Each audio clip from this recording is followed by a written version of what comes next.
Suara saya cukup jelas terdengar ya. Oke, kita lanjutkan pembahasan tentang mekanisme kegagalan pada bahan konstruksi ya. Kemarin kita sudah belajar tentang patah, ada patah ulet dan patah rapuh. Kalau patah ulet itu ada deformasi awalnya, kemudian baru patah. Kalau yang patah ulet, patah rapuh maksud saya deformasinya relatif hampir tidak ada, jadi langsung patah. Jadi biasanya diamati pada bahan-bahan dengan ductility yang rendah. Nah, kemarin sudah disampaikan bahwa ternyata mekanisme patah ini bisa juga dipicu oleh adanya rengat atau retak mikro di dalam bahan. Kemudian karena ada pembebanan, rengat tadi bertambah besar, bertambah panjang, sehingga sampai suatu ketika luas permukaan yang tidak terkena rengat di sini tidak cukup menahan gaya yang diberikan di sini, stres yang diberikan di sini. Oke.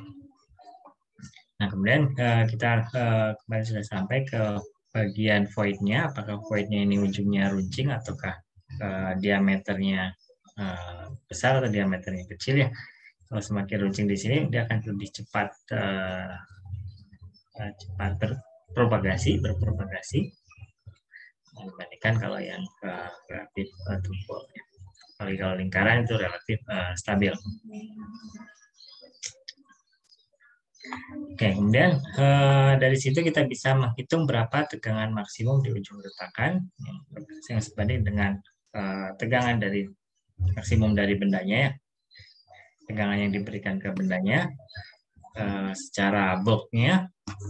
Kemudian di sini adalah tegangan yang stres yang terkumpul di ujung dari retakannya tadi. Kemudian ini ada A per rho T. Mana A itu adalah di sini setengah dari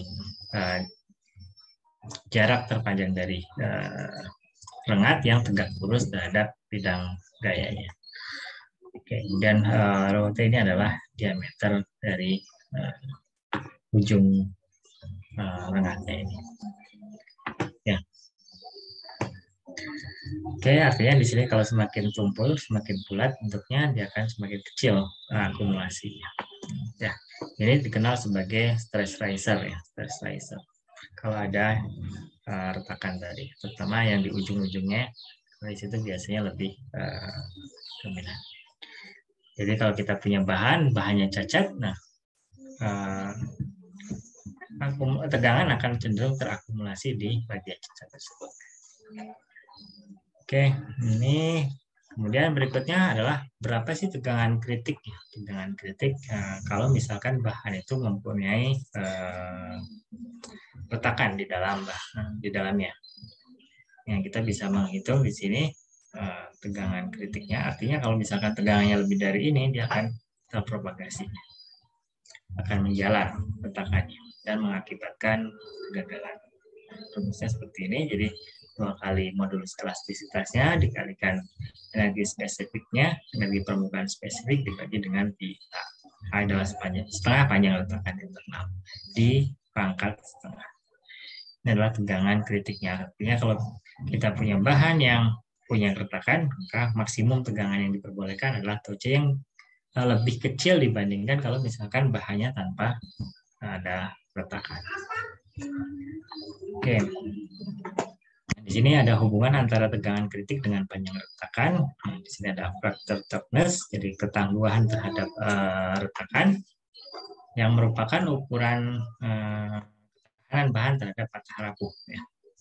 Nah, jika ada retakan. Nah, jadi harus ada retakan dulu, kemudian kita lihat patah rapuhnya seperti apa. Jadi fracture toughness-nya ini adalah suatu bilangan tidak berdimensi dikalikan tau C-nya kritikal tadi ya. Nah, yang ini tegangan kritiknya, kemudian diakarkan pi. Oke. Oke. Kemudian untuk spesimen tipis, nah KC-nya tadi adalah fungsi dari tebal spesimen. Nah, di sini kita bisa melihat ada KIC, yang plan strength fracture toughness, ya. Nah, yang sama dengan yang tadi ya, KC akan menjadi KC pada kondisi spesimen yang sangat tebal, sehingga efek retakan tadi tidak terlalu dipengaruhi oleh spesimen ya,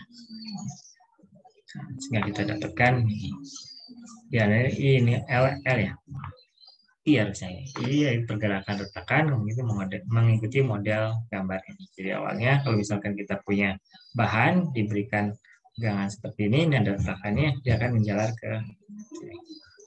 Kalau misalkan arahnya geser, di sini dia akan menjalannya ke sini. Nah, ternyata yang A dan C ini relatif sama ya hasil akhirnya. Dia akan menjalar ke sini. Walaupun arah gayanya itu berbeda. Ini mungkin ada yang pernah membelah bambu ya. Biasanya untuk membelah bambu di ujungnya pakai parang gitu, kemudian ditarik ya, tarik dia kan menjalar retakannya dan bisa dibelah. Jadi tidak semuanya harus pakai parang ya sampai ujungnya. Kayak itu. Nah, kalau bahan rapuh KIC-nya ini bahan ulet kurang kecil ya, bahan ulet itu KIC-nya besar. Ini ada contohnya di tabel 10 ini. Ya, kita bisa melihat di sini.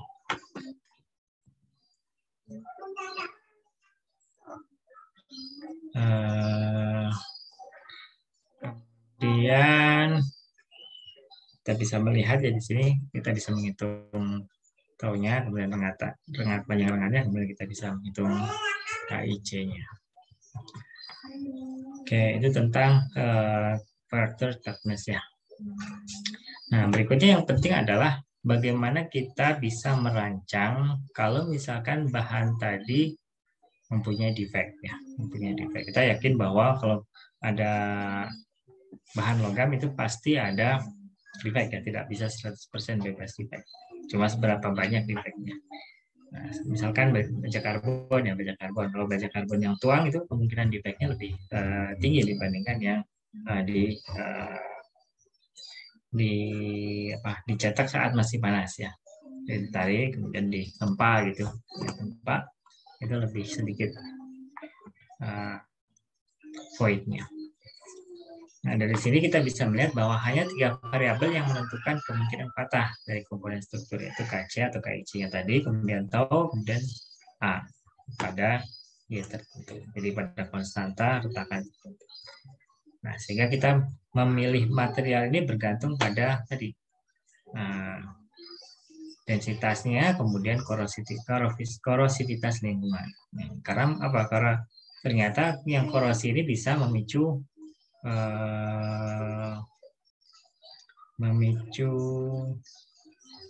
penjalaran ya, penjalaran. Jadi di ujungnya di sini misalkan ini terekspos oleh lingkungan, kemudian di sini terkorosi sehingga kekuatan mekaniknya turun, nanti akan lebih menjalar. Kalau di korosi lebih dikenal istilahnya adalah stress corrosion cracking ya. Jadi cracking yang disebabkan oleh tegangan yang dan dipercepat oleh korosi. Cracking yang disebabkan oleh tegangan dan dipercepat oleh korosi. Ya, corrosion induced cracking. Oke. Itu kemudian masalahnya adalah ketika kita punya bahan, kita harus mendeteksi apakah bahannya sudah terjadi cracking atau tidak ya. Ada beberapa macam pengujian, misalkan dengan SEM. Kalau SEM ini biasanya permukaan, artinya kalau kita mau melihat di bagian dalam, bahannya harus kita potong. Kita potong, kita analisis, baru kita bisa tahu, oh di situ ada cracking.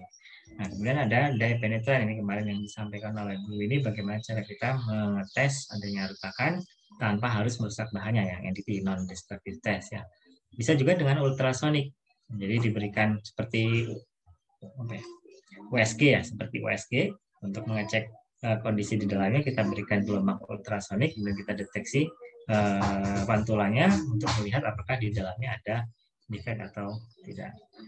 Optical mikroskopi, ya ini untuk yang di bagian luar, defect-defect di bagian luar, misalnya. Nah, ini mirip dengan yang ini. Kalau ini pasti harus dipotong ya, karena kita tidak bisa menganalisis tanpa di vakum kondisinya. Jadi harus kecil sampelnya. Kalau optical mikroskopi masih mungkin dengan yang portable kita bisa mengecek apakah di situ ada defect atau tidak. Nah, berikutnya visual inspection. Ini kita lihat langsung dengan mata. Ya.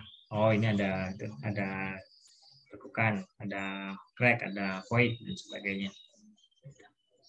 Nah, ini bergantung pada kondisi teknik yang kita gunakan. Kita bisa mendeteksi defect yang berbeda ukurannya. Kalau misalkan dengan visual ini, kalau lebih dari 0,1 mm baru kita bisa, oh, lihat ini ada defect misalkan.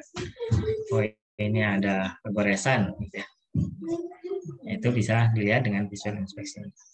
Kalau dye penetrant itu bisa lebih kecil lagi mendeteksinya sampai 0,025 hingga 0,25. Nah, ini berpengaruh nanti pada desainnya ya. Semakin kecil kita bisa mendeteksi retakan tadi, maka kita semakin berani untuk memberikan confidence levelnya lebih tinggi ya. Kita bisa memberikan allowance yang lebih besar. Oke. Jadi di sini ukuran rengat yang diizinkan tergantung pada kemampuan alat pendeteksinya tadi di sini. Sehingga kita bisa membuat kalau misalkan KIC dan A-nya sudah terdefinisi, maka tegangan kritiknya adalah. Nah, tapi kalau misalkan kita melihat KIC dan L taunya ini sudah tertentu, maka ukuran retakan yang bisa dilihat adalah ini, yang mungkin yang kritiknya, yang mungkin terjadi propagasi itu adalah. Jadi kita cek saja ini. Kalau misalkan kita punya teknik dye, maka retakannya adalah A-nya ini minimal segini rentangnya. Jadi kita nanti bisa hitung balik berapa tau yang bisa diterima oleh alat bahan tadi ya. Ini pada KIC dan tau tertentu ya. Nah, kira-kira seperti itu ini untuk perancangan ya. Nah, kasus di teknik kimia seringnya dengan vessel, jadi kita bisa melihat di sini kalau ada vessel punya tekanan, maka kita bisa menghitung taunya ya, atau P per A-nya. Nah, kalau misalkan di sini ada retakan di dalam, maka kita bisa menghitung berapa tekanan yang diperbolehkan ya, diperbolehkan. Nah, ini sedikit lebih detail dibandingkan yang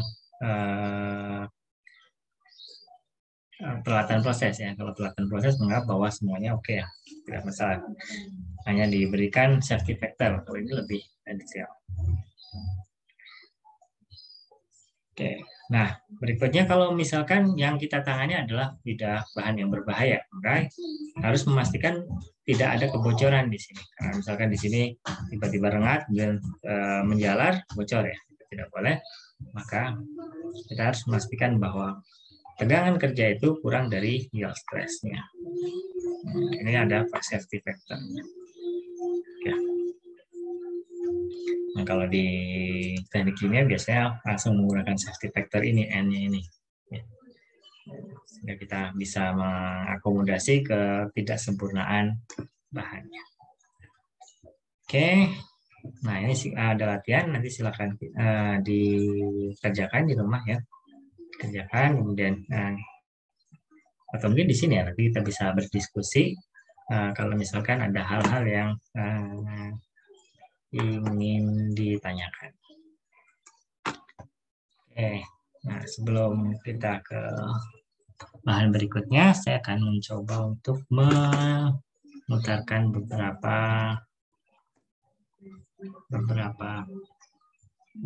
potongan filmnya untuk melihat kegagalan di material.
Oke, ini contoh kegagalan material ya, yang mungkin akan mempercepat proses propagasi void tadi ya, retakan tadi. Ini salah satunya adalah fatigue. Nah, nanti kita akan berdiskusi tentang fatigue ini. Oke, saya putarkan filenya. Nah, di sini diberi beban siklik, jadi berulang-ulang ya bebannya. Kemudian kita lihat di sini nanti bagaimana respon dari bahannya. Ini terus-menerus diberikan beban berulang ya.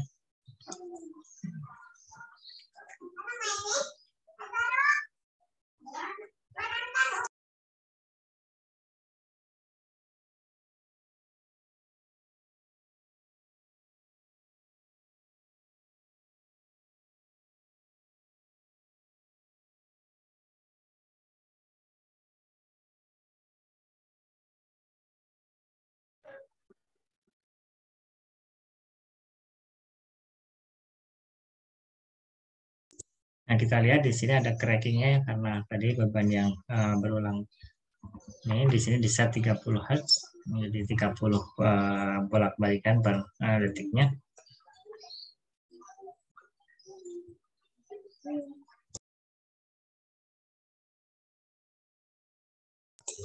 Nah, cracknya akan mengalami propagasi ya, sampai ke daerah yang critical cracknya tadi.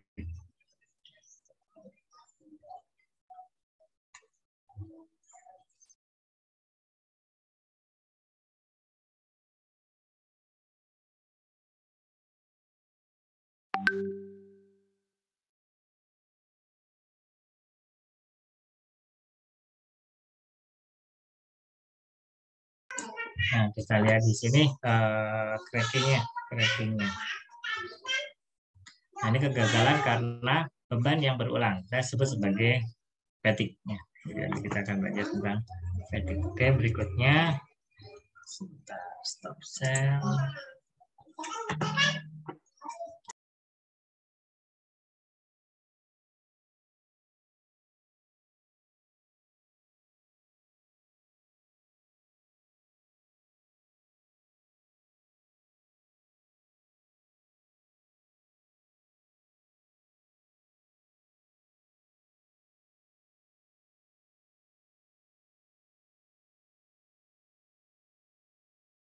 Nah, ini contoh lain fatigue test ya. Fatigue test.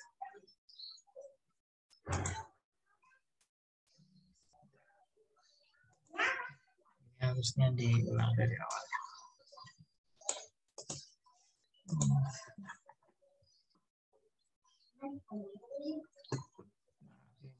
Are not loaded uniformly, but rather non-uniformly with periodically changing loads. This is quite obvious in off-road biking. Frames, handlebars and wheels are subjected to high alternating mechanical loads. It is just as obvious in the case of a garage door spring. The spring is unloaded when opening the door and loaded when closing the door. The connection rods of this old compressor have endured a large number of rapidly changing tensile and compressive forces. Even when cycling quite moderately in the city, many components are exposed to periodically varying loads without us being aware of it. The crank arms are alternately under load, then swing back almost load-free, are under load again with the rhythm of pedaling.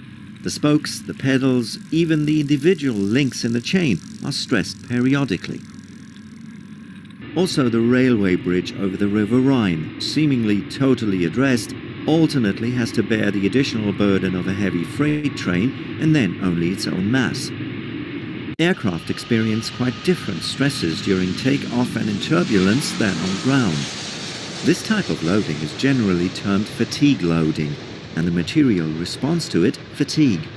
The term fatigue is used because it takes some time for the failure to occur under repeated loads. The problem with materials is that they normally endure less at repeated loading than with a once-only load. The wire does not break when first bent, but bending it back and forth repeatedly leads to an early fracture. This bicycle crank arm had only been able to endure the cyclic loading for a certain time before it broke. The fate of the garage door spring was the same. It had borne the opening and closing of the garage door about 60,000 times before it finally fractured. The broken exercise equipment, a torn blade of a fan, a bandsaw blade full of cracks, the broken screw, a defective universal joint, and many other examples show how important this phenomenon is. Each day thousands of items break due to cyclic, often repeated loading. How can we make sure that all these components withstand the cyclic loads? To achieve this, one has to test the materials appropriately. We intend to measure the fatigue strength of a frequently used steel in our laboratory. Hot-rolled steel rods made from the structural steel S235JR are used as base material. In order to eliminate the influence of the surface and to stress the material in a well-defined manner, suitable specimens have to be machined from the rods. This specimen type would be ideal. The shoulder-shaped ends have been designed for safe gripping. The actually tested region is cylindrical with a diameter of 6 mm. The material tester goes to the workshop to get 10 specimens manufactured from the rods, not just one. All of the specimens are as identical as possible. Back in the lab, he has all specimens ready for use and picks out the first one. He mounts the specimen carefully and securely into the fatigue testing machine. Together with 2 half shells, he inserts one end of the specimen into the right specimen grip. With a union nut, he locks the right end of the specimen.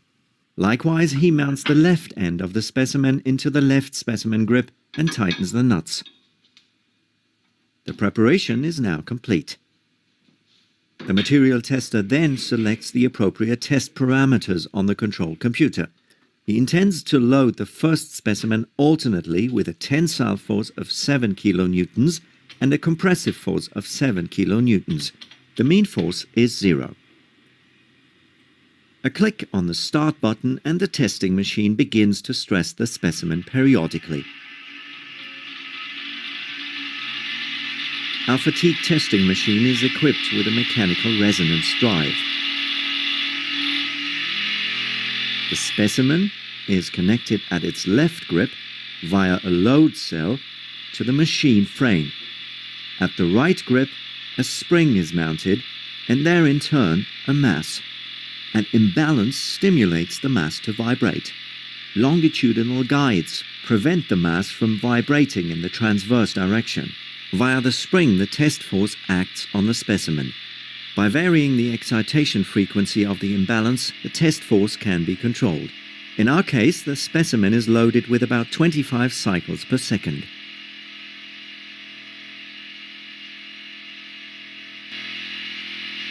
Meanwhile, the first specimen has already endured over 300,000 load cycles and still seems to be intact. In reality, however, several cracks have already developed starting from the surface, the so-called fatigue cracks. With each load cycle, they grow a bit further into the specimen. The biggest crack gains the upper hand, grows the fastest, and finally leads to fracture after 381,000 load cycles. The first test is finished. The material tester removes the fragments cautiously and inspects the fracture surfaces. At first glance, the fracture surface looks unimpressive. A closer look reveals 2 regions: the rather dull, predominantly flat fatigue crack propagation area and the rough residual fracture area. The residual fracture area results from the final catastrophic rupture.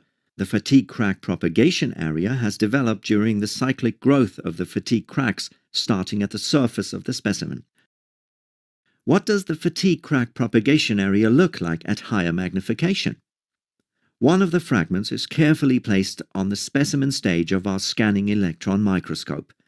Now we can investigate the fatigue crack propagation area in detail. In some places, but not everywhere, parallel grooves and ridges can be seen, the so-called fatigue striations. Each groove and each ridge has been formed by an individual load cycle, a typical phenomenon. Of course, now we want to know how many load cycles this material can endure with other loads. For this purpose, the material tester picks the next specimen from his supply and installs it into the fatigue testing machine. He chooses a higher alternating load for the second specimen, a tensile force of 7.5 kilonewtons and a compressive force of 7.5 kilonewtons. Under the increased load, the specimen is only able to withstand 43,600 cycles to failure.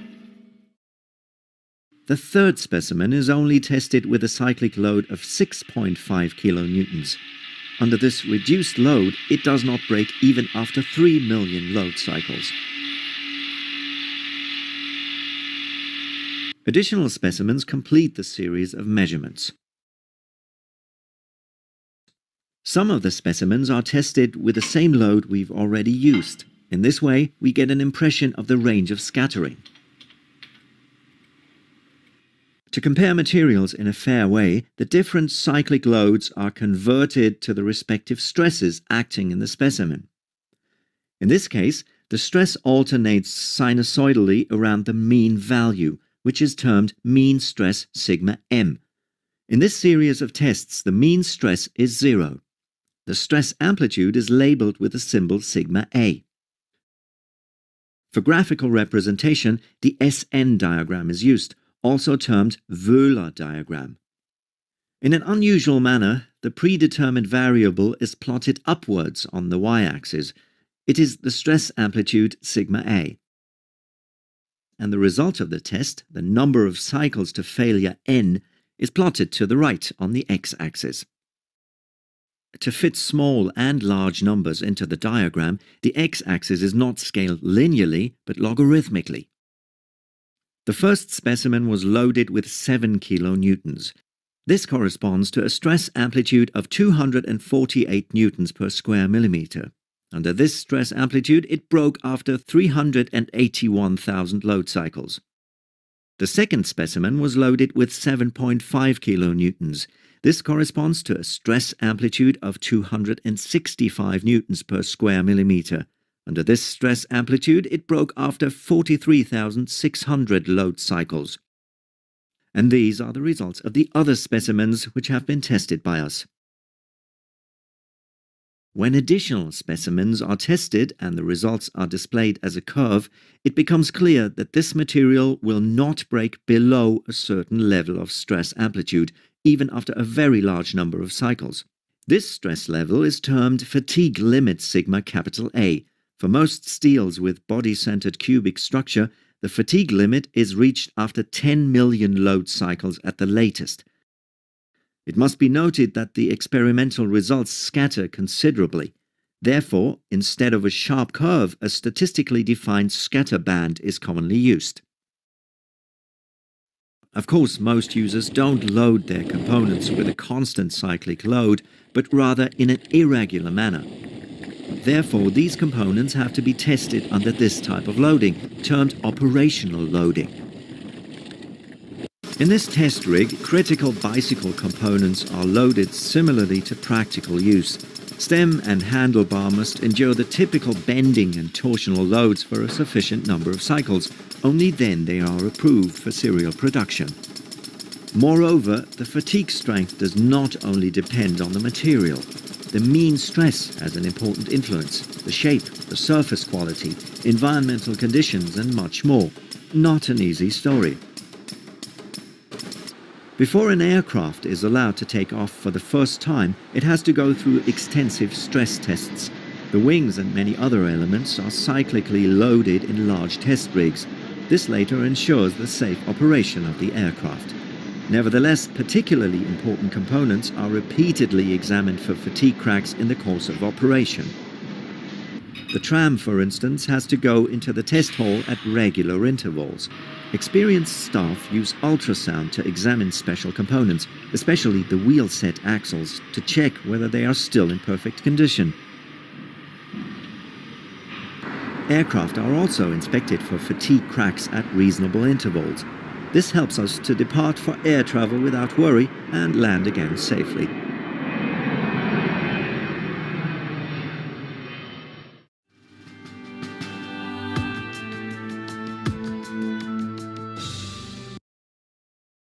Oke, itu ya contoh kegagalan material. Nah, salah satunya adalah fatigue ini. Fatigue ini lelah ya. Nah, saya udah lelah dari pagi sampai sekarang kuliah.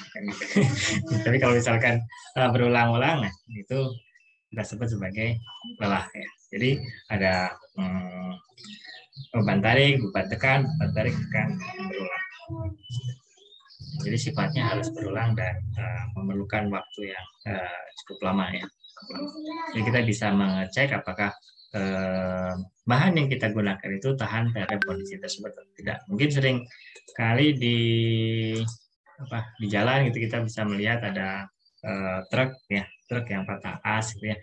Itu karena beban yang berat, kemudian ada banyak lubang gitu ya. Jadi itu mengalami fatigue dan patah. Jadi salah satu kegagalan yang penting yang perlu kita ketahui adalah kritik ini. Nah, kalau kita lihat tadi, kita bisa mendapatkan kurva SN ya di sini untuk mengetahui seberapa batas beban yang kalau kita berikan dia tidak akan mengalami fatigue. Ya, kita sebut tadi apa? Masih ingat? Ya, sigma A ya, sigma A. Critical fatigue limit. Nah, jadi kalau kita misalkan punya bahan, kemudian kita punya kurva seperti ini, nah kemudian kita berikan beban di sini, dia tidak akan mengalami fatigue yang cepat ya, yang hampir tidak terhingga jumlah siklusnya, jadi berapa juta kali ya, itu tidak mengalami keretakan. Ya, jadi itu kita bisa melihat salah satu kegagalan yang paling umum di lapangan. Oke, berikutnya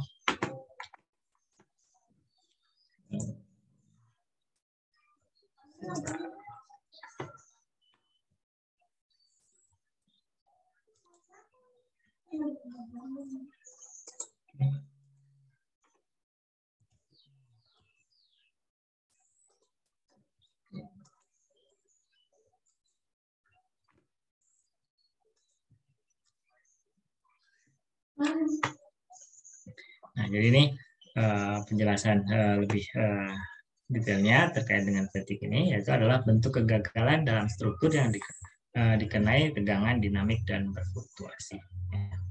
Nah, ini merupakan penyebab 90% kegagalan logam. Nah, biasanya terjadi tiba-tiba tanpa gejala awal, tiba-tiba langsung propagasi. Padahal sebenarnya sudah ada, hanya saja tidak bisa kita amati. Kayak tiba-tiba ada truk yang patah as dan sebagainya, kemudian ada jembatan yang tiba-tiba roboh.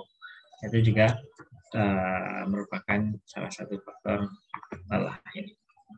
Nah, morfologi patah lelah ini mirip dengan patah rapuh, ya, karena tidak mengalami deformasi plastis yang cukup signifikan, hanya tiba-tiba patah saja. Walaupun logamnya ulet, ya.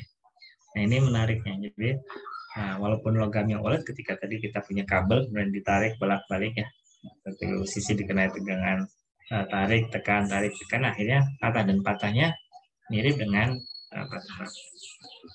Karena permukaan patahnya tegak lurus arah tegangan tariknya. Ya.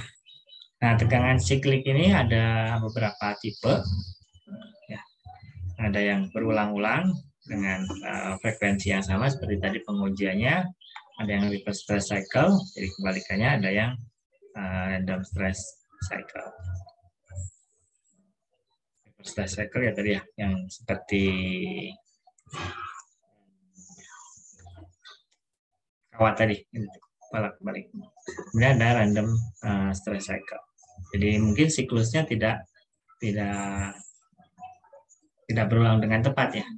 Nah, ini yang sering dialami oleh logam di bahan material di lapangan. Jadi misalnya random stress cycle.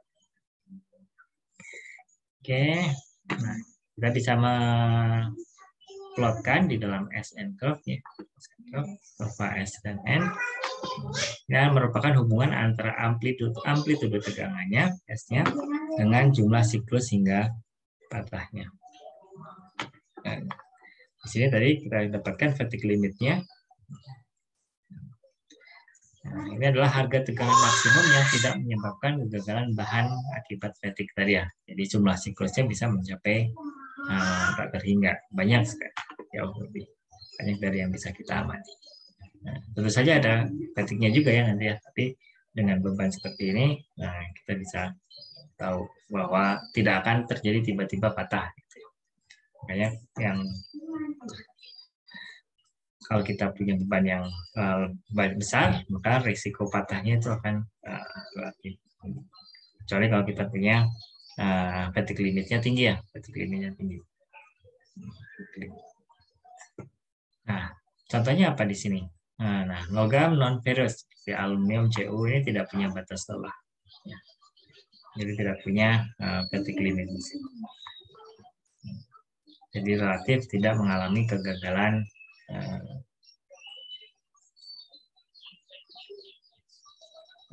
fatigue ini pada siklus yang rendah. Nah, jadi logam-logam ini disebut sebagai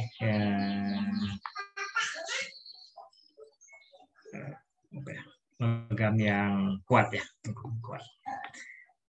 Kemudian ada namanya kuat lelah atau fatigue strength. Ini adalah tegangan yang akan menyebabkan kegagalan pada jumlah siklus tertentu, misalnya 10 pangkat 7 ya.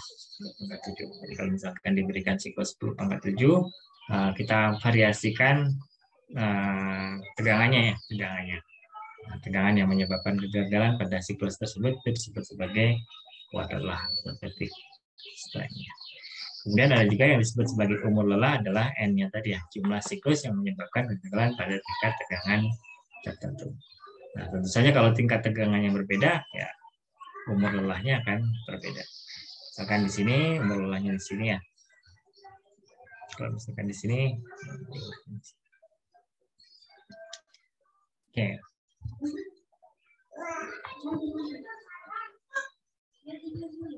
Nah, ini propagasi di dalam siklus patah lelah ini. Yang pertama ada inisiasi retakan. Nah, inisiasi retakan kalau kita lihat di sini, ini originnya, asalnya. Nah, jadi nanti dia akan berpropagasi. Nah, karena ada beban siklusnya tadi dinyatakan di sini ada striation ya. Jadi ada garis-garis ya. Garis-garis ini menyatakan satu garis itu satu siklus pembebanan, satu siklus pembebanan. Berapa jumlahnya tinggal kita hitung garis-garisnya, tapi itu pekerjaan tersendiri. Nah, kemudian setelah ada inisiasi, ini biasanya di daerah-daerah yang tajam, ujung-ujung yang tajam. Ujung-ujung yang tajam. Nah, kenapa tadi ya? Akumulasi tegangan di situ tinggi. Oleh karena itu kita bisa mengurangi kemungkinan terbentuknya inisiasi retakan ini dengan membuat daerah-daerah tajam itu dihilangkan. Jadi perpotongan-perpotongan bidang yang tajam itu dibuat jadi lengkung ya. Jadi lengkung. Sehingga kita punya sigma-nya itu kecil ya. Oke, kemudian di sini pada saat propagasi retakan maju bertahap sesuai dengan siklus tegangnya. Striation ya. Nah, dia akan terbentuk striation atau sering juga disebut sebagai beach mark ya. Kalau di pantai itu ada pasir, nanti seperti ada gelombang-gelombang gitu ya. Sebagai bagian dari bentukan pasir karena ombak. Kemudian terjadi kegagalan final. Nah, di sini kita bisa lihat final rupture-nya di sini ketika kekuatan bahan tidak bisa lagi menahan tekanan. Jadi ini langsung patah. Kalau di sini sudah tidak ada beach mark-nya. Tidak ada beach mark-nya. Oke. Nah, untuk berbagai logam yang sering digunakan, kita bisa melihat SN curve-nya seperti ini. Nah, maksimum stress-nya, kemudian di sini siklus profiler-nya. Kita lihat titanium SN titanium alloy itu tinggi ya, maksimum stresnya dibandingkan misalkan di sini magnesium alloy. Nah, di sini yang kuning ini adalah ductile cast iron. Jadi kalau misalkan kita bebankan 300 di sini 250 maka kita dapatkan di sini sekitar 2 kali 10 pangkat 6 ya. Nah, jumlah siklus umur siklusnya, umur kegagalannya, umur lelahnya, umur lelah. NF-nya. Jadi kita bisa melihat di sini kalau misalkan ingin membebani ductile cast iron sebaiknya ini di sini di bawah 200-an ya. Karena di situ sudah ke titik limitnya sehingga kita bisa membebani berulang kali tanpa terjadi fracture. 1045 steel, ini low alloy steel, kita bisa sampai 300. Kalau misalkan 4340 steel di sini, ini kita bisa sampai di atas 450 megapascal tanpa mengalami beban. Kalau truk-truk misalkan overload ya kemungkinan fatigue-nya lebih tinggi ya. Oke. Nah, faktor apa saja yang mempengaruhi umur lelah ini? Yang menurut saya tegangan rata-ratanya. Kalau tegangan rata-ratanya meningkat, maka umur lelahnya akan menurun. Kalau kita lihat di sini ada kurva tegangan yang diberikan. Ya, kita bisa lihat bahwa kalau tegangannya meningkat, maka di sini AM atau M3-nya ini lebih besar ya. Jadi di sini arahnya kalau meningkat akan memperpendek umurnya. Kita lihat di sini cukup signifikan. Berikutnya adalah kondisi permukaan. Di sini pembebanan pada tegangan maksimum akan terakumulasi di permukaan. Jadi kalau misalkan di permukaannya ada retak-retak itu akan menyebabkan berkurangnya umur lelahnya. Ya, NF-nya akan berkurang. Karena sebaiknya smooth ya. Semakin bagus, ketahanan terhadap kondisi-kondisi yang ekstrim itu akan meningkat. Nah ini berimplikasi ke sini ya faktor rancangan. Jadi kalau misalkan di permukaannya di sini ada sudut-sudut yang membuat akumulasi tegangan terjadi, itu menjadi titik awal inisiasi untuk patah lelah ini. Jadi dibuatlah jari-jari lengkungan di sini. Jadi ada filletnya ya. Nah ini tujuannya nanti ketika kita ngobrol dengan orang mesin, mereka membuat fillet di bagian ini. Jadi ada lengkungan. Jadi untuk mengurangi tempat kemungkinan terjadinya inisiasi patah lelah. Oke, kemudian ada goresan dan cekungan. Ya, kalau misalkan kita punya logam, kemudian kita dengkokkan sedikit, nah itu akan jadi titik propagasi untuk patah lelah lebih cepat. Nah, karena akan meningkatkan residual compressive stress. Oke, ya, kira-kira itu yang terkait dengan patah lelah. Oke, ada pertanyaan? Ini yang paling umum ya, kegagalan di logam patah lelah. Ya. Oke.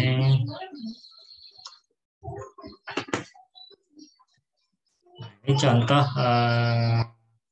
soalnya untuk patah lelah ini. Nah, silakan nanti bisa dianalisis, kemudian dikerjakan.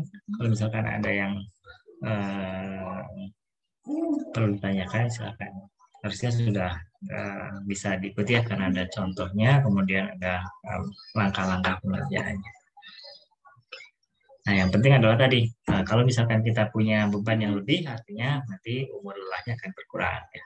Kemudian ada faktor beban yang masih aman, tidak akan terjadi patah lelah, ya, titik limit tadi. Nah, konsep-konsep itu yang penting untuk dipahami. Oke. Nah, fracture toughness-nya ini untuk 10⁻7 siklus ya. Itu harus ditentukan tertentu, biasanya 10⁻7 siklus. Kita bisa melihat berapa tau max dan tau min, S max dan S min-nya. Oke, berikutnya ini kegagalan yang sering terjadi karena temperatur tinggi dan mekanik. Ini lebih sering terjadi di bukan logam, polimer ya, polimer. polimer seringkali mengalami ini. Nah, tapi logam juga mengalami pada suhu yang sangat tinggi, ya, mendekati titik lainnya akan mengalami deformasi ini, mulur, atau kita sebut sebagai creep. Nah, apa sih ini creep? Nah, saya akan memutar satu video dulu ya sebelum kita berdiskusi lebih lanjut.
Oke, itu ya terkait dengan grid.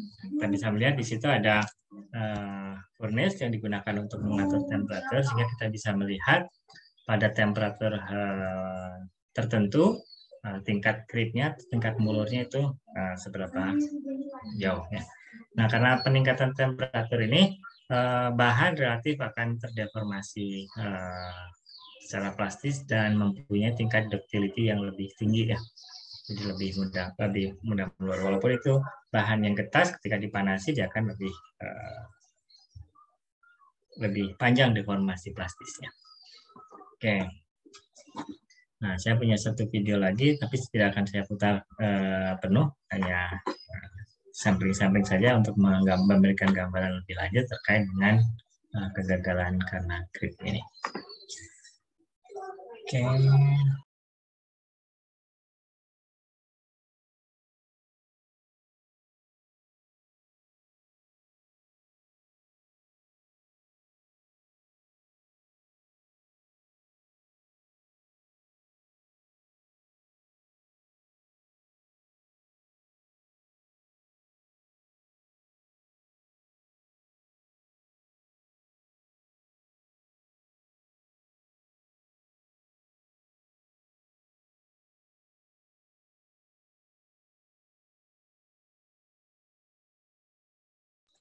Nah ini grip untuk di polimer ya, polimer contohnya kalau kita beri beban, nah kalau ini temperaturnya relatif rendah ya, tapi dibandingkan logam, ya. Dibandingkan logam jauh lebih rendah. Oke, nah kita bisa melihat di sini, saya nyalakan. Ini contoh polimer yang digunakan untuk 3D printing ya. Hello, my name is Igor and welcome to my first creep test with 3D printing plastic materials. Few words, what is the material creep? It is also called like cold flow. Imagine you have some object and put some very small load on it and it deforms just a little bit. Now if that load is below the yield stress, in that case if you remove that load it will get the original shape. Now if you put back that load and leave it there permanently, in that case the object may permanently deform additionally, and that is why it is important to understand this creep test with these 3D printing plastic materials. Because imagine you have some mechanical part and it will have some permanent load on it, and you put it together and it works fine. But you want to that functional part works after a few weeks or months later, and that it is important to understand what material to choose in that case for that mechanical object. This is my first creep test I mentioned, so I want to compare 4 completely different materials, but I try to collect them from the same brand. So what I have here is the Prusa PLA, then the Prusa PTG. This material is used for my 3D printed parts or Prusa Mark III S printer. Prusa ASA. And nylon, but this is from the Game Beard, it is in blue color. Don't worry, there will be ABS too, but first I want to compare these 4 materials to see, I hope there will be visible significant difference. And in one of my future videos I will compare 4 different ABS materials, because I want to see what material is best for my Voron 3D printed parts, because yes, I am building a Voron 2 in very near future. And now let's talk about the tests. I'm familiar with 2 standard creep tests. One is the tensile creep test, and you have to put the test specimens on one side, put some load on the other side, and measure the deformation with some dial indicator or something like that. But I want to have a comparison test usually. The creep test will last at least 1 week in this video at least. And I'm not sure that if the circumstances, the temperature, the environment, I don't know, humidity or something like that will be constant. So that's why I want to have these comparison tests. so that's why I don't use this test. The next test I'm familiar with is a 3-point bending test, and you already saw that in my earlier videos, but there I use just place the load only once until it doesn't break. But in this test you put the load and you should measure again with the dial indicator the deformation after some longer period of time. So that's why I'm not using that one. So what will I use? Well, I prepared 3 different creep tests, and I was experimenting with different shapes, so these are just test objects. And what I have here, first one will be some kind of combination of the tensile and the bending. So I have these test specimens here, and I will place a load. It's here.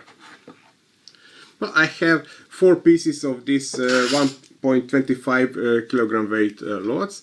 So I put this load on them, and I will follow the deformation. I will measure with the micrometer the deformation of this object, and I will measure between these 2 parts the distance. And of course, for this I prepared an apparatus, so I can place here 4 test specimens at a time. So that's the first test. The second test will be some kind of bending, and I have these test specimens here. All test specimens you can find on my website. You can download the STL files, but maybe I will place a drawing too if somebody wants to redraw them. And I will place them here in this apparatus. Hollow extrusions, nothing special. And I will place them here. So they are, I think, 10 centimeters long, but 2 centimeters will be in this support.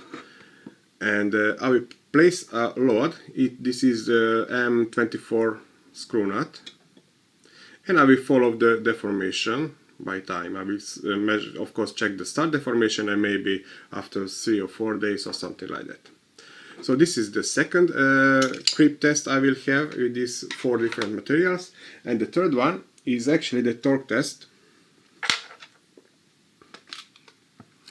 I have this test specimen. Actually, this is the simulating of the screws in Voron parts, for example. And actually, I get the idea from the Stefan from CNC Kitchen. I'm not sure if this is some kind of standard, but yes, the idea is great, and it is very simple to do this test. So what I will place here a washer, a standard washer, an M5 bolt. The washer is very important, the diameter, so it is 10 mm outer diameter of this washer. Oke, saya skip di sini ya karena ini sudah dijelaskan metodenya. Kemudian kita lihat di sini tesnya.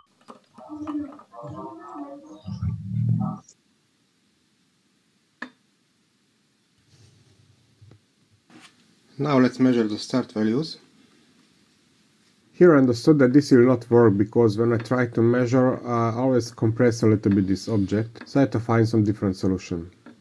I wasn't too happy with the accuracy of the readings, so I prepared this part, and with this I can lock the position during the measuring, because always when I press this they deform a little bit, so I get inaccurate measuring. And this method seems to work because now you can see without this holder. And this is with the holder. You can see side by side these 2 pictures. And I will remove it now.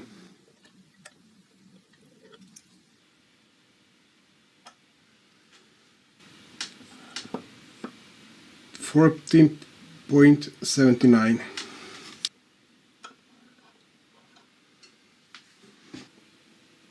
PTG 17. ESA 16.36.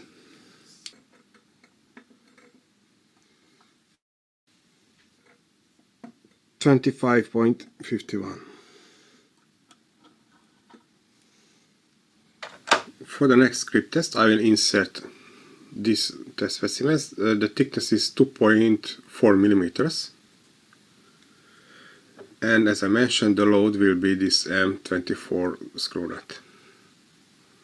Ini untuk tes kedua ya, jadi kita bisa cepat sampai ke hasilnya.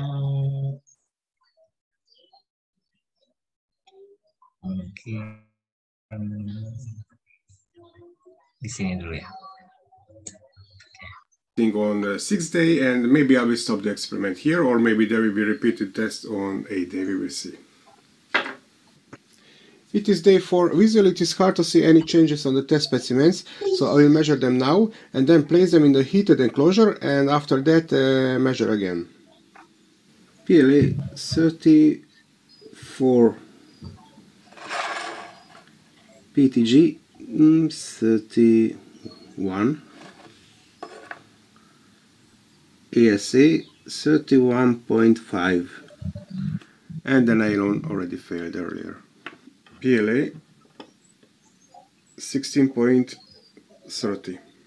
PTG 18.60, ASA 17.24, and the nylon 37.32.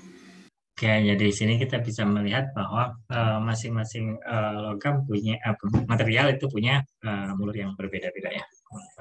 Nah, oke, itu kira-kira untuk memberikan gambaran bahwa kegagalan seperti ini mungkin terjadi di logam maupun di polimer. Tapi kalau di logam biasanya temperaturnya butuh temperatur yang tinggi dibandingkan di polimer. Oke. Nah, kita lanjutkan.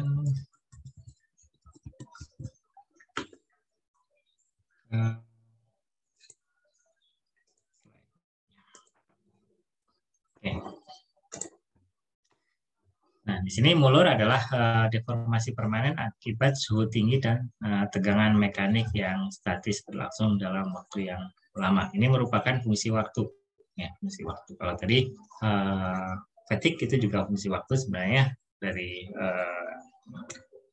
jumlah siklusnya. Kalau di sini bebannya statik tadi yang dimulur. Kalau tadi bebannya dinamik. Nah, ini akan signifikan pada temperatur yang di atas 0,4 kali temperatur leleh bahannya. Maka mulurnya akan kelihatan sekali. Nah, ketika logam atau bahan itu mulai mulur ya, ini kita bisa mengidentifikasi ada kenaikan deformasi yang signifikan. Nah, tiba-tiba mulur gitu ya. Nah, seperti tadi diberi beban, langsung tertarik ya, mulur. Ini seperti karet ya, mundur, akan berubah terdeformasi. Nah, setelah itu nanti akan mulai mulur. Nah, ini tahap ini kita sebut sebagai tahap primary awal. Kemudian berikutnya di sini sudut delta E creep-nya, creep strain-nya terhadap waktunya itu relatif sama. Nah, kita bisa melihat garis lurus ini kita sebut sebagai daerah secondary. Nah, berikutnya setelah melalui waktu tertentu dia akan berubah seperti kondisi awal di sini. Nah, tiba-tiba naik strain-nya kemudian patah, putus di sini. Nah, ini kita sebut sebagai bagian tertiary. Oke. Nah, kemudian yang tadi di instantaneous deformation ini ketika diberi beban terjadi deformasi elastik yang instan. Nah, mulur primer terjadi saat laju mulur berkurang secara kontinu sehingga mengalami strain hardening bahan.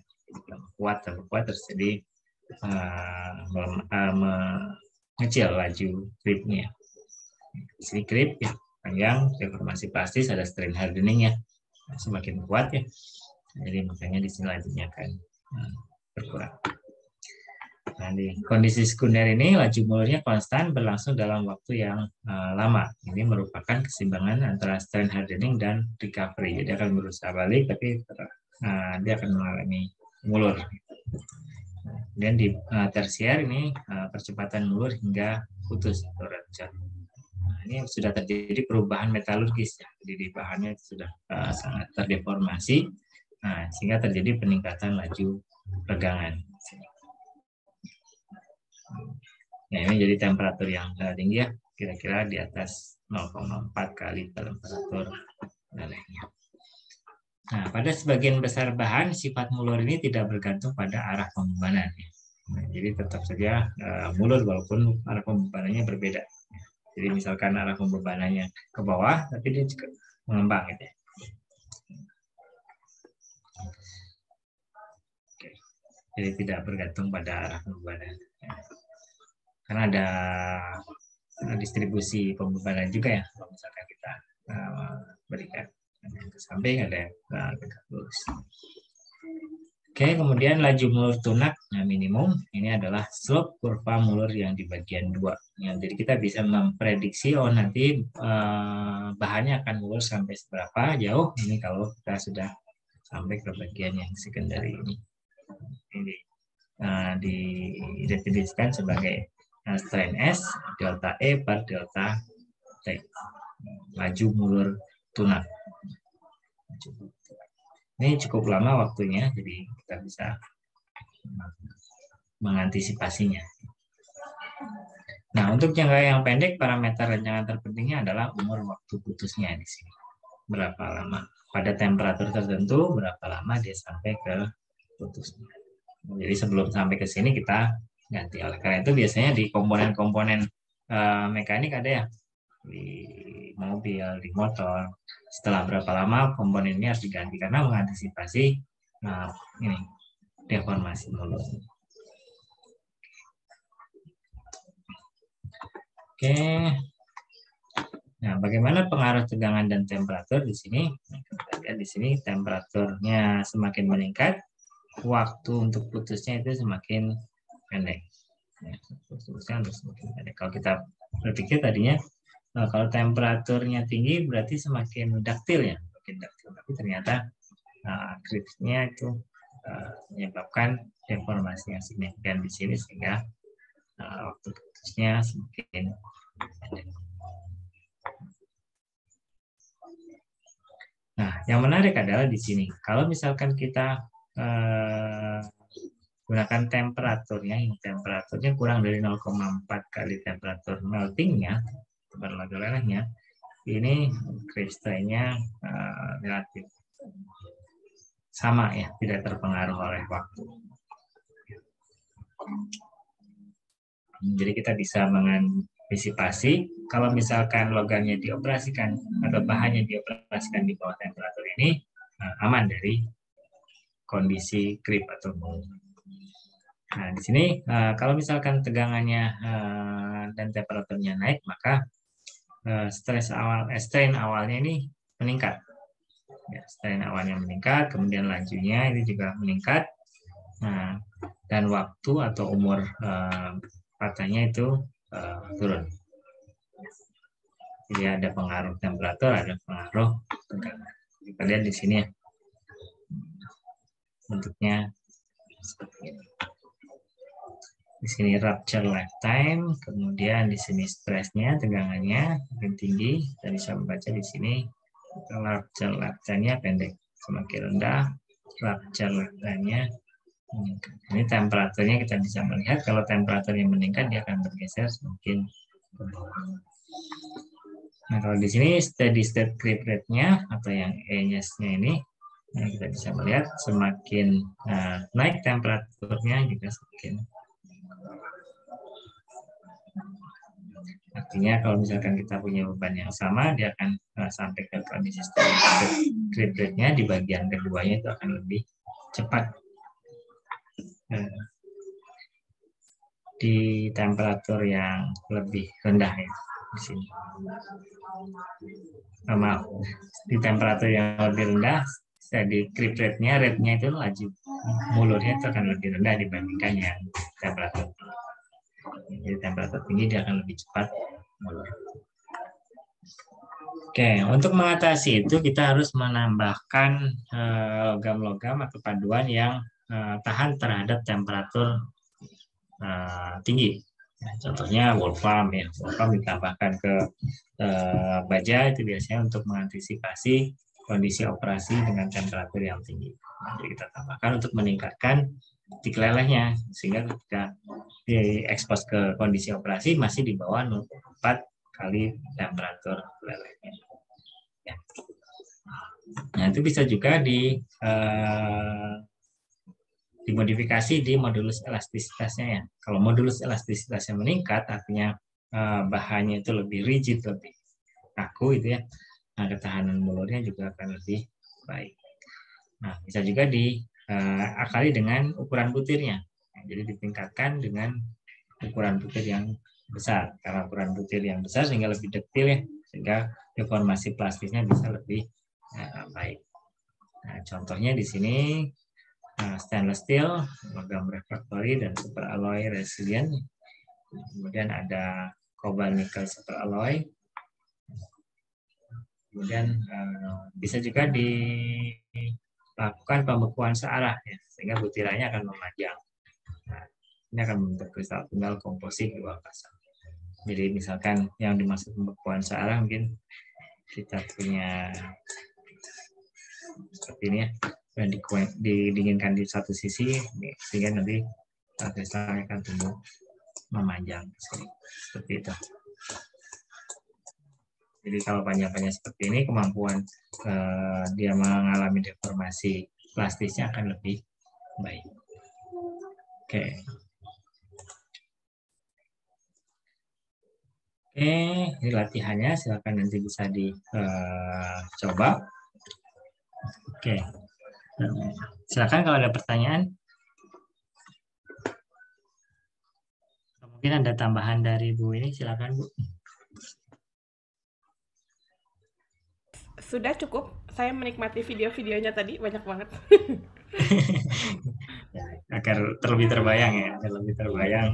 Karena kalau tulisan-tulisan seperti ini kadang kita tidak bisa bayangkan di lapangannya seperti apa. Oke, terima kasih. Kalau ada tambahan, ini bahannya sebenarnya tidak banyak ya, jadi hanya mengulas utamanya tadi fatigue dan mulur krip. Mungkin slide latihan soal ya, latihan soal. Nah, mungkin kita bisa diskusi soal-soal di sini ya, soal-soal di sini. Oke, ini ada contoh beban maksimum untuk rotating bending test. Nah, contohnya di sini. Nah, kita punya fatigue limitnya di sini. Nah, kemudian ini bajanya 1045 ya, 1045 biasanya paduan rendah. Kemudian panjangnya ini, kemudian ada faktor keselamatan. Nah, jadi kita ingin agar tidak terjadi fatigue limit dengan faktor keselamatan 2. Jadi berapa beban maksimum yang boleh dikenakan. Ingat ya, kalau misalkan tadi di bawah fatigue limitnya, maka bahan ini tidak akan mengalami fatigue. Jadi kita bisa bekerja dengan aman. Nah, kemudian ada faktor keselamatan 2, jadi dibagi 2 nanti tegangan maksimumnya ya di sini. Tau per M. Tegangan kerjanya. Jadi kita bisa menghitung di sini tau-nya berapa, tau kritiknya, tau fatigue limitnya, kemudian kita bisa menghitung tau atau sigma ya di sini. Saya selalu menyebutnya padahal ini mungkin maksudnya sigma ya, stres ya. Nah, stres workingnya seberapa? Oke, nah, kita tahu dari tegangan maksimum untuk uji rotating bending ini adalah seperti ini. Jadi tahu 16F kali L per V D0 kali 3. Jadi D-nya ini adalah bagian tengahnya ini. Diameter rod di bagian tengah. Nah, kemudian kita bisa menentukan fatigue limit dan F beban maksimumnya dengan faktor keselamatan tadi, maka kita bisa mendapatkan hubungan seperti ini. Tau per N ini sama dengan S working stress-nya, sigma W-nya, tau per N-nya, nah, ini sama dengan ini. Ya, sehingga kita bisa menghitung berapa beban maksimum yang bisa diberikan ke kerja ini. Nah, perlu kita lihat di sini semua satuannya harus konsisten ya. Ini Newton per meter persegi, di sini meter, di sini juga meter. Kita coret di sini hasilnya adalah Newton ya. Meter pangkat 3, ini meter, jadi meter kuadrat, kalikan meter kuadrat, jadi sisanya adalah meter. Nah, seringkali dalam pengerjaan soal kelewat di bagian ini ya. Bagian menyesuaikan unitnya. Itu kira-kira. Kemudian ini ada lagi satu lagi terkait dengan umur lelah ya. Umur lelah untuk uji tarik tekan. Ini untuk CUZN ya. CUZN itu kita menyebutnya apa? Beras atau ya kuningan ya, kuningan. Oke, kemudian ini berbentuk silinder kemudian diuji tarik tekan. Di sini ada amplitude bebannya 10 pangkat 4 Newton. Ya, jadi turunnya itu 10 pangkat 4 Newton.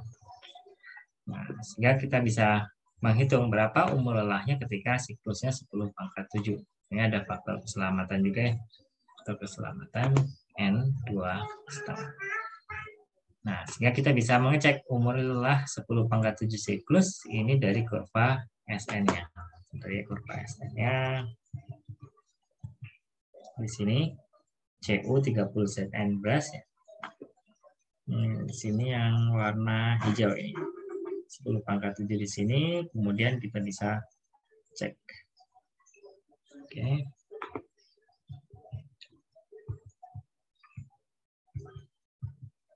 Berapa kuat lelahnya? Dari kuat lelah ini kita bisa menghitung berapa tahunnya. Nah, tapi di sini harus dibagi dengan faktor keselamatan ya. Jadi kita katakan. Oke, sehingga tau per N sama dengan 4F per Pi D0 kuadrat. Ini adalah luas permukaan yang menerima gaya ini ya. Oke, sehingga kita bisa menghitung berapa diameternya agar bisa mencapai 10 pangkat 7 siklus ini dengan aman. Ya. Ya, tadi misalkan pair tadi untuk buka tutup pintu. Nah, itu bisa kita desain berapa diameternya agar misalkan umurnya 10 pangkat 7 siklus. Ya. Oke. Nah, kita bisa berbasiskan kurva SN. Oke. Nah, tampaknya seperti itu ya terkait dengan kerusakan bahan. Kegagalan bahan ya, kegagalan bahan. Jadi awalnya dimulai dari ya 3 ini jenis kegagalannya: patah, lelah, dan mundur, fracture, fatigue, dan creep. Nah, yang perlu diingat di sini patah ini bisa jadi 2 tipe, yang ductile atau yang brittle. Polanya sedikit berbeda. Kemudian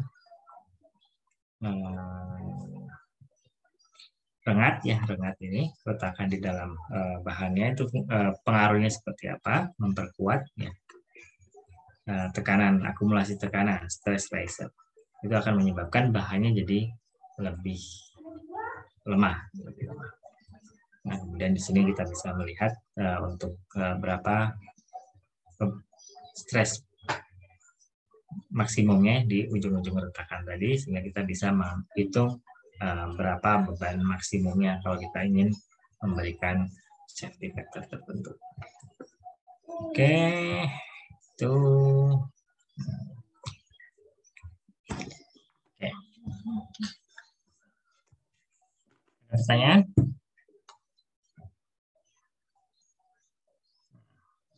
Kalau tidak ada pertanyaan, mungkin kita bisa berdiskusi soal latihannya.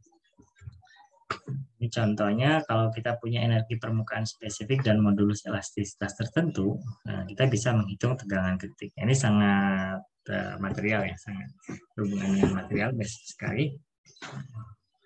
Orang engineering, teknik kimia tidak sampai ke sini, tapi kita perlu tahu ya, perlu tahu bagaimana menghitungnya. Tegangan kritiknya, karena kita harus menentukan safety factor-nya. Oke. Kemudian kita kita bisa melihat tegangan kritik tadi adalah ini ya. Nah, kita bisa dapatkan modulus elastisitasnya di sini 393 gigapascal, kita ubah menjadi pascal di sini. Karena giga di sini 10 pangkat 9 ya. Kemudian gamma S-nya ini adalah ini. Energi permukaan spesifik. Apa sih sebenarnya energi permukaan spesifik ini? Kalau kita punya atom-atom di situ kan ya ada kristal, nah di sini ada akumulasi energi permukaan sama seperti kalau kita punya cairan ya, kemudian kita punya energi regangan permukaan ya, akumulasi energi di permukaan. Semakin tinggi maka di sini akan semakin tinggi tegangan kritiknya. Oke, sehingga kemudian A-nya ini adalah rengatnya. Rengatnya ini kita ini di sini ada retakan internalnya, setengah dari retakan internal. Jadi 0,0002 ya. Makanya kenapa ini 2 ya? Karena setengahnya. Ingat ya yang A-nya tadi. Kita punya katakan seperti ini, maka kita ambil setengahnya A ini.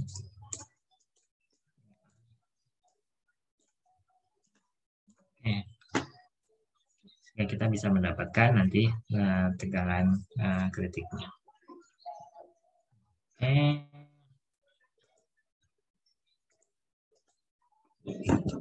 Berikutnya di sini kalau misalkan kita punya pesawat terbang, sayapnya terbuat dari paduan aluminium. Aluminium ini ringan ya, dari sisi densitasnya lebih rendah dibandingkan baja, makanya dipilih untuk aircraft ya, pesawat terbang. Nah, tapi untuk meningkatkan biasanya ada paduannya, tidak murni aluminium, karena kita tahu aluminium itu kekuatannya tidak tinggi. Kemudian titik lelehnya juga rendah. Ya. Nah, di sini punya plane strain fracture toughness KIC ya, 26 megapascal akar meter ya. Nah, dan kemudian ada tegangan yang menyebabkan patahnya adalah 112 megapascal jika panjang retakan internalnya 8,6 mm. Ya, jadi tergantung pada panjang retakannya. Kemudian kita hitung tegangan penyebab patah jika panjang retakan internalnya 6 mm. Mungkin tidak terbayang ya. Tapi ini sangat basic ya, sangat basic. Karena retakan internal ini kita hanya bisa cek dengan SIM misalkan, atau dengan tadi ultrasonik ya, ultrasonografi. Oke. Nah, konsepnya adalah membandingkan dua persamaan ya. Jadi, misalkan kita punya ini atau stres tegangan kritiknya ini adalah KIC per Y, ini adalah konstantanya, akar VA lebar setengah regangannya, setengah retakannya. Nah, sehingga kita bisa menghitung berapa konstanta Y-nya. Dari konstanta Y-nya ini kita masukkan ke sini. Ya, sehingga kita bisa dapatkan berapa tegangan yang menyebabkan patah T critical stress-nya di sini. Critical stress-nya untuk A-nya 3 karena setengah dari ini. Ini sama di sini A-nya setengah dari retak internalnya. Oke, nah kalau misalkan di sini retak eksternal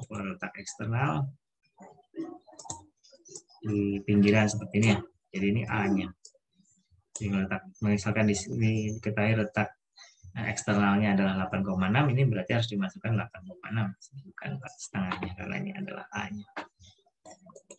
Oke, itu yang perlu diperhatikan.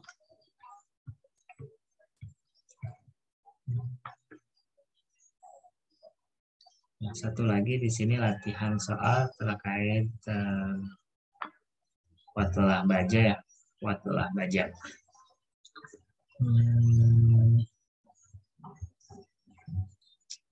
Misalkan kita punya baja, kemudian silinder bentuknya tentu saja untuk pengujian.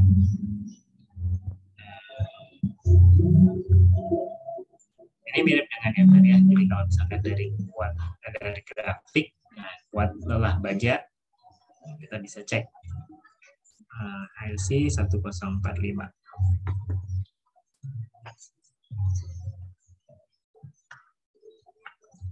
1045 di sini ya. 1045. Di sini dikenakan beban tarik 22.000 Newton, 22 kilo Newton. Ini kita bisa lihat, beban tariknya, kuat lelah bajannya. Di sini stres maksimumnya. Sebentar pertanyaannya. Kan dikenai beban segitu 22.000 Newton. Kemudian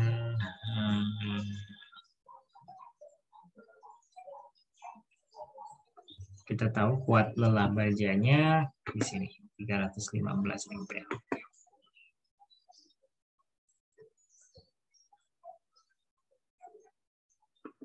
Kuat lelah baja.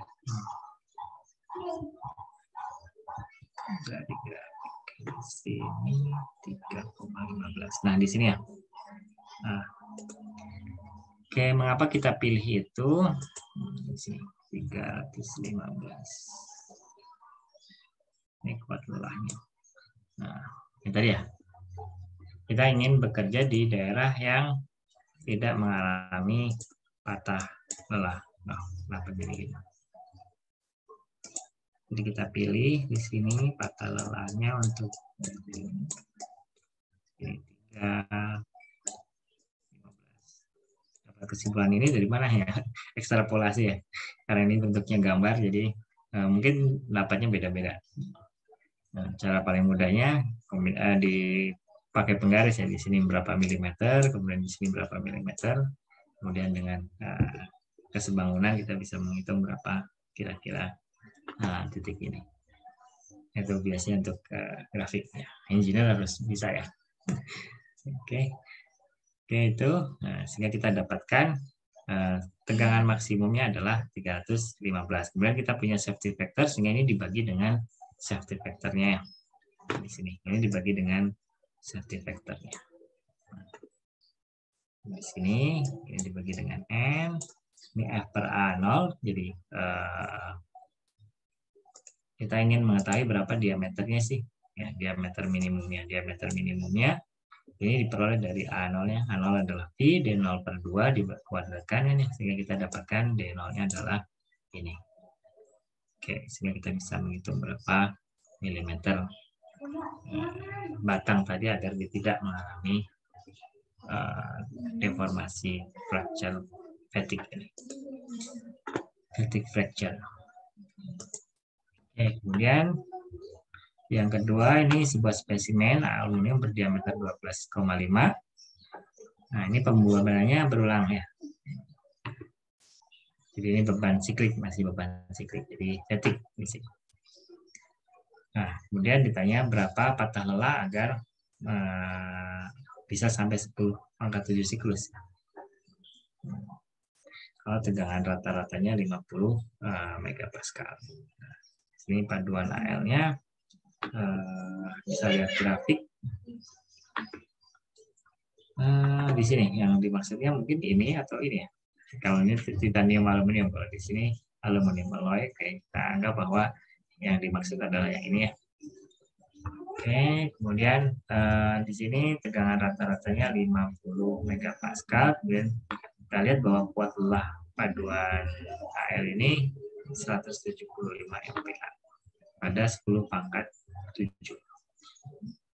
10 pangkat 7 di sini ya.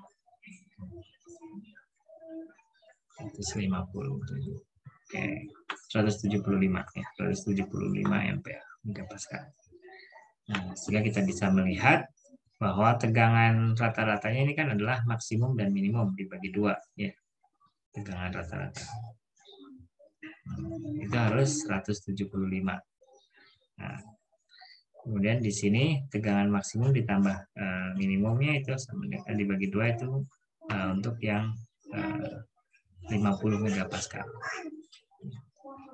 Jadi kita bisa ini ditambah 2 itu 50. Sehingga kita bisa menentukan berapa tegangan maksimumnya, berapa tegangan minimum. Jadi yang ini penjumlahannya ini dibagi 2 itu 50 rata-ratanya. Di sini selisihnya maksimum adalah 175.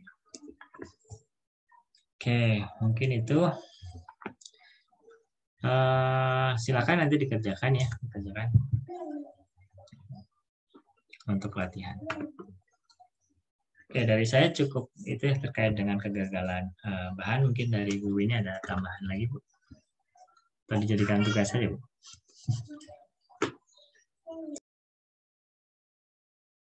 Biar mengerjakan semua. Oke.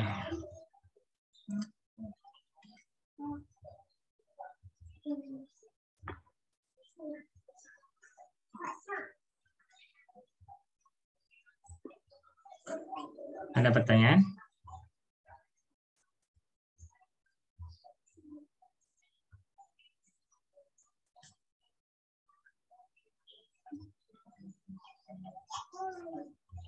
Oke, kalau tidak ada pertanyaan, silakan nanti dikerjakan latihan-latihan ini.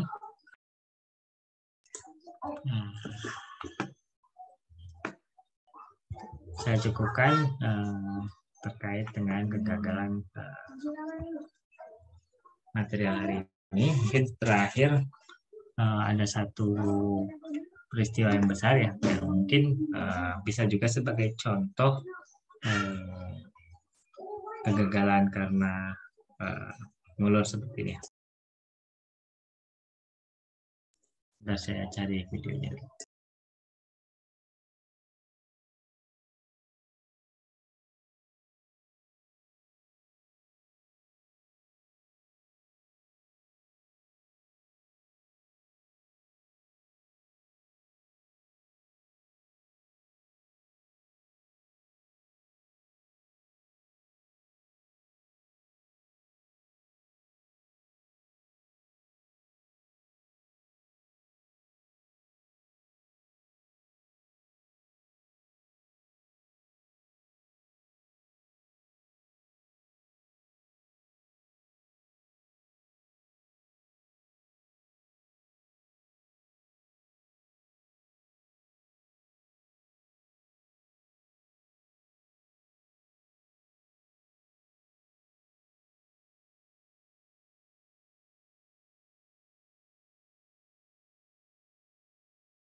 Oke, ini terkait dengan safety sebenarnya. Nah, tapi kita bisa melihat bagaimana itu bisa terjadi ya, bisa terjadi. Sebentar, saya share screen.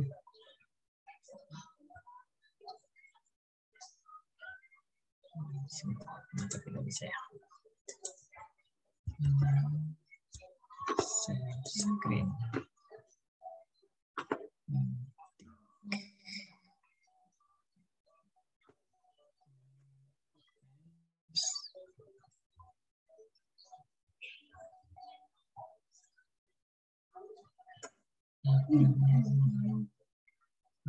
Sayang sekali saya tidak bisa ini, jadi saya share screen saya.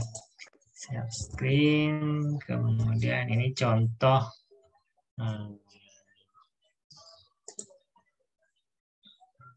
kondisi yang katastrofik ya, katastrofik. Nah, ini ada, ini nggak tahu volumenya, tidak bisa dinyalakan.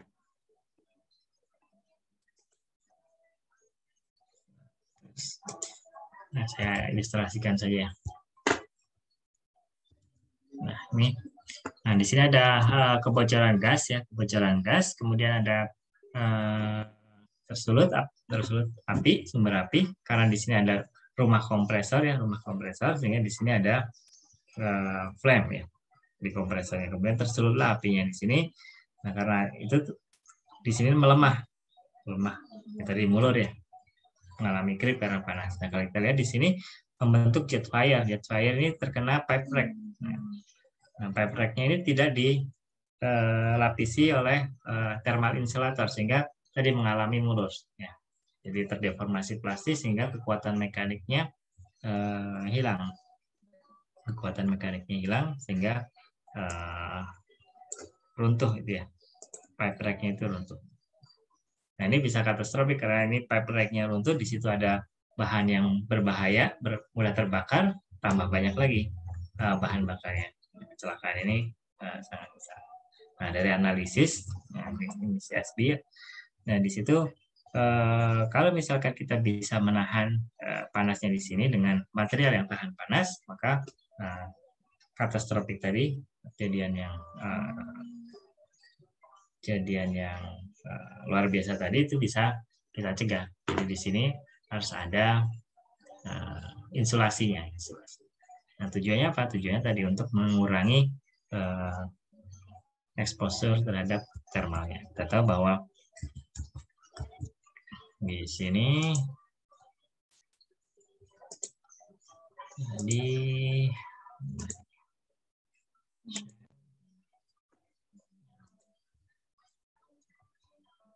creep-nya ini terpengaruh oleh temperatur ya, temperatur. Semakin tinggi temperaturnya, kondisi rupture-nya itu semakin pendek waktunya. Ya. Kalau misalkan tadi kita bisa menginsulasi sehingga temperatur di logamnya itu rendah, di sini kita masih punya waktu untuk melakukan mitigasi cukup signifikan di sini waktunya. Oke, itu mungkin yang ingin saya sampaikan. Jadi ini bukan ilmu yang abstrak ya, tapi bisa dikorelasikan dengan kondisi di lapangan. Oke. Ada pertanyaan? Kalau tidak ada, saya cukupkan mungkin Bu Winnie untuk yang materi ini. Nanti minggu depan akan dilanjutkan dengan diagram fasa oleh Bu Winnie. Ya. Jadi minggu depan kita akan masuk diagram fasa. Persiapannya silakan buka buku Kalister. Kalau kalian juga siap-siap bawa penggaris kali ya Pak Pramujo ya, karena kan ya, karena itu banyak garis-garis ya. Kalau kalian punya tablet, boleh juga pakai tablet. Terus nanti akan ada beberapa grafik-grafik yang kita bisa kopikan ke tablet kalian, karena kita akan banyak membaca diagram fasa ya, gitu. Jadi itu buat untuk minggu depan. Itu aja Pak. Kalau ini nanti akan diperkenalkan itu nggak, Sagi? Kenapa? Diperkenalkan apa, Sagi Fact? Backstage. Ya, diperkenalkan, tapi itunya softwarenya lagi dipakai sama mahasiswa, tapi saya bisa perlihatkan contoh-contohnya kayak gimana ya. Oke, baik Bu, terima kasih. Nah, jadi saya akhiri kuliah hari ini ya. Terima kasih, sampai bertemu lagi hari Senin ya. Besok ya. Oke, ya makasih Pak. Assalamualaikum warahmatullahi wabarakatuh. Selamat sore.